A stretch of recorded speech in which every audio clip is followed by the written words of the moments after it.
Here, Thailand is the land of smile. Even though our smile is very joyful, but it leaves a lot of wrinkle and aging around the eyes. So it's my topic for today. The problem around the eyes, there are so many problems, such as wrinkle, sagging, or even though the discoloration of the periorbital area. So the goal of treatment in this area, I would like to refresh the eyes of the patients with so many modalities that we can choose. It's based on the severity and the case selection. Normally, we can divide the infraorbital hollowness into around 3 grades.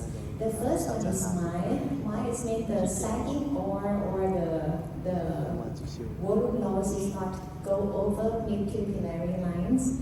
And for the moderate degree, you can see all over like a moon shape. But in the severe case, you can see and palpate the severity of the glow of the orbital ring. So that's why HA filler comes very popular to correct on this area. But for sure, all of you are doctors who don't want to face with all kinds of problems like this, right? Such as nodule, lumpings, or even though the vascular complication. And this one, the xanthelasma-like lesion on the periorbital area has been reported in around 2 to 3 years ago that it's come with the HA filler injection. It's not occur immediately, but it can be occur around 6 to 12 months after HA injection. The mechanism of action is not clearly understood, but it seems that it can act with the lipid on our skin, in the alveoli in the skin. And it's come with a filler which is not integrate well to the tissue, or you inject quite superficial. So that's why for me, the tips is for placing the HA filler in the right place and with great products. So in the first of the morning today, you already know that how great of Florence is. So let's see the right place to inject. The surface anatomy, we have to know about this called triatroph, and the lateral part is orbital malar groove or the palpable malar groove. And if it's going down, we will call the mid-cheek groove. For me, all this kind of periorbital area is quite dynamic and difficult to inject with the HA fillers. So anatomy is very important. So let's go deep down. Very superficially, I just would like to recap just only a few seconds because in the first of the morning, you already know clearly about the anatomy. The periorbital and superficial fat, this one, if you call fat grouping, so it's not the area that we would like to inject HA.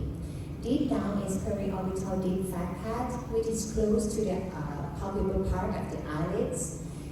And the important one is deep fat pad of soup, medial and lateral. This layer would be the one of the layer that we can correct with the HA underneath of the muscle.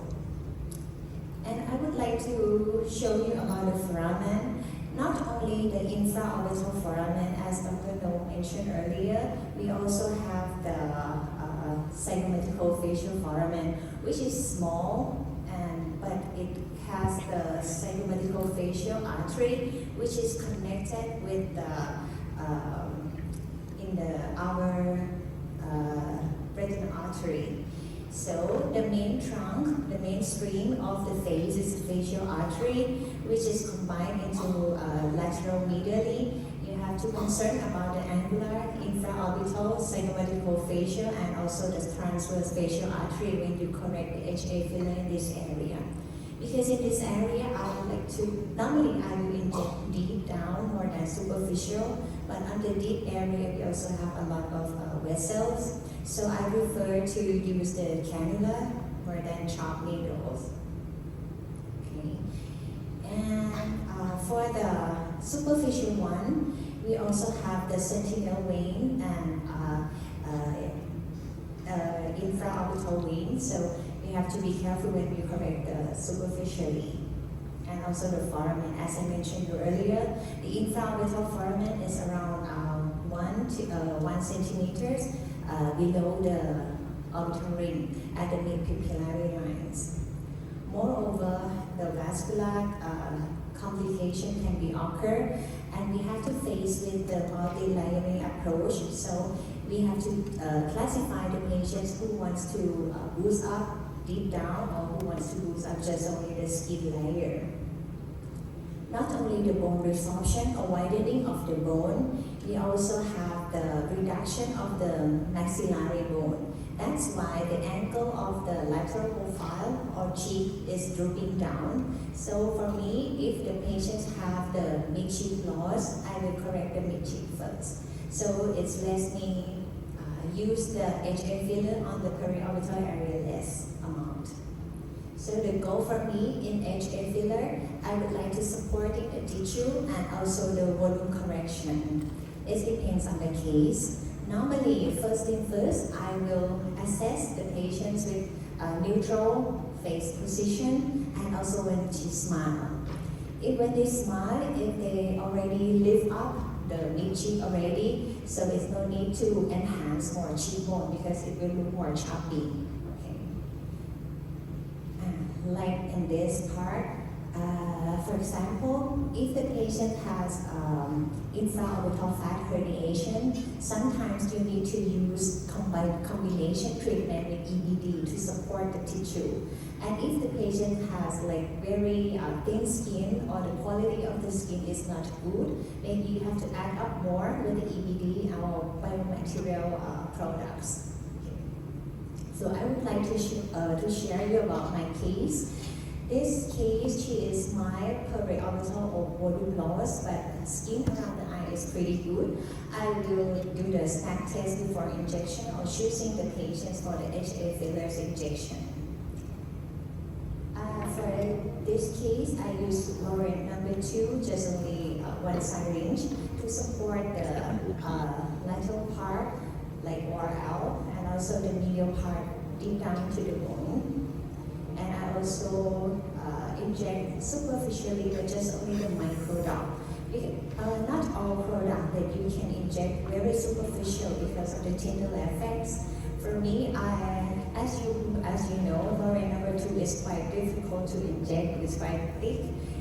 It's soft, but it's difficult to inject. So let's, if you use number 2, you can put it in like a micro dots in this area. I support deep first on the lateral and also on the soup, and also go very superficial, but just only for a few amount, small amount on the medium part. But for this case, I don't want to correct my cheek, so my entry point is around 2 centimeters on the lateral orbital ring downwards.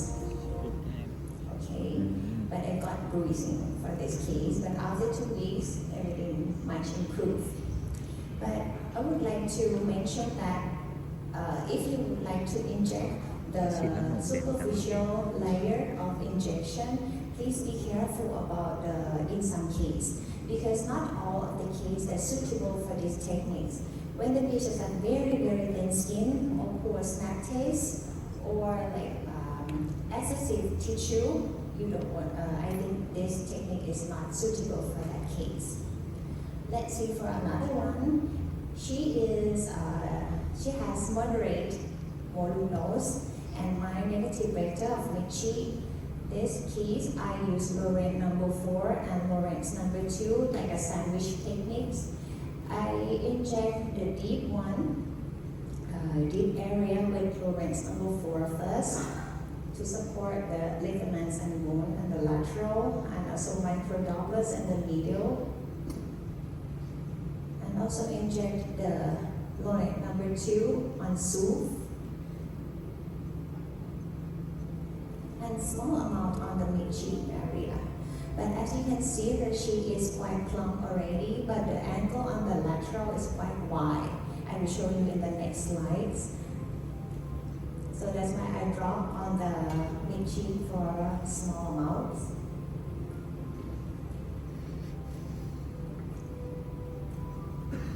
from me, I prefer to ask the patients to open and look upward because sometimes in ladies who wear like artificial eyelash, it will cover the shadow around the eyes. So it's better to open eyes up around 45 angles. Okay. This is follow up for 2 weeks. And personally, I prefer to inject like less correction because periorbital area is very sensitive to the water and water retention can occur very easily. So it's better to under correction a bit. As I showed you, as I mentioned you, the angle of the lateral it seems like more or less widening. Okay, in this case, male patient, moderate volume loss and also has negative vector. I prefer to inject mid-cheek first, correct them first, and then periorbital area later on. Okay, it will help me use the less amount of the fillers on the periorbital area. And then so the growth will get improved if you inject on the lateral part of the ORL also. In this case, it's quite severe, but she refrained from using the surgical modalities. So I advised her that it will not totally gone with the puffy eyes, but it will look much more better with the deep part and superficial part correction.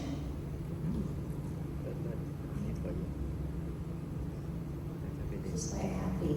It's not totally gone, but it's much improved.